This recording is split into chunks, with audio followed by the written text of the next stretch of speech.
Another bread pudding. Get a sharp knife, stale, day-old baguette, and we're going to remove the crust from this baguette. You want to use stale baguette. You don't want a soft baguette because you don't want the bread to really squish down. You want to be able to have a piece that you can really cut through. You don't want crust in there because the crust is going to be too hard to soak up the custard. And we're going to make a chocolate custard and put bananas through it. So it will be a chocolate banana bread pudding.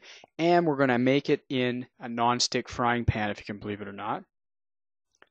So we're just getting into slicing them. Now you need a really sharp knife to do this. You want to slice them very thinly, as I'm doing here, because you want these little pieces of bread to soak up your custard. Now here I'm using cocoa powder and icing sugar, some eggs, 4 eggs total. I'm going to beat them together. When you're beating eggs, you have to be thorough. I've mentioned it numerous times in my other thrifty cooking videos.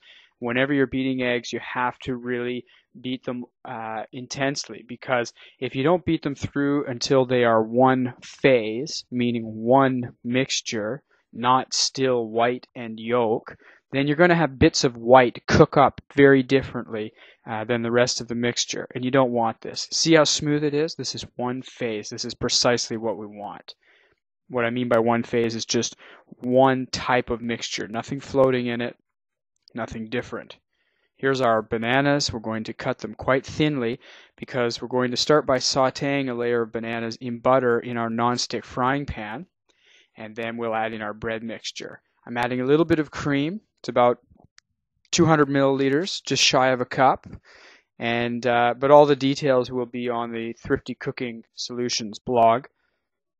Add in a little bit of butter.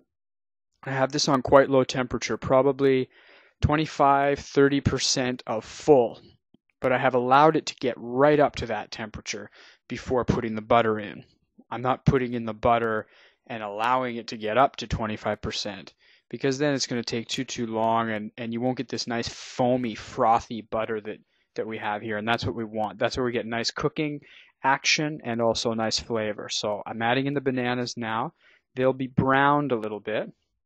Mix my bread in with my custard, and I'm really going to work that together with my hands. Knead it right together. The bread will break down a little bit. That's perfectly fine. You want to be totally thorough and make sure that all this custard is soaked up in the bread. You could do this step actually the night before and hold your bread in the refrigerator and then bring it out of the fridge and bring it back up to room temperature. Here I put one layer of the bread on top of my first layer of bananas. Now I'm adding another layer of bananas, and then I will add another layer of bread. And I'll put a lid on this frying pan and allow sort of a steaming action to occur, which is going to help cook up the eggs. And what holds this all together is really the eggs. Here's the second layer of chocolate bread pudding. Now, having made this, and we made this for the first time here for the purpose of this video, excellent result. You're going to really enjoy it. There's no doubt about it. However, having made it, it's a Japanese recipe, and they go very light on the sugar. For the North American taste, or the Western taste, I would say that a little bit more icing sugar has to be added. You could even probably double it to really please your guests. I mean, you're not doing them any health favors by adding more sugar, but it's a little bit light on sugar the way this recipe was constructed. And here we have it. It's complete. Now we got to get it out. So put the cutting board on top and then flip it over. And it's non-stick, so and you've buttered it, and it's not a problem. And look at it, it's gorgeous. Look at the caramelization on the bananas. This is excellent. I was really pleased with it. It's very thrifty. It cooks much more quickly than in the oven. In 25 minutes it was done. So you can't argue with that. Much less power consumption, cheap as can be. And here we have it with a little ice cream and coulis. Beautiful, thrifty dessert.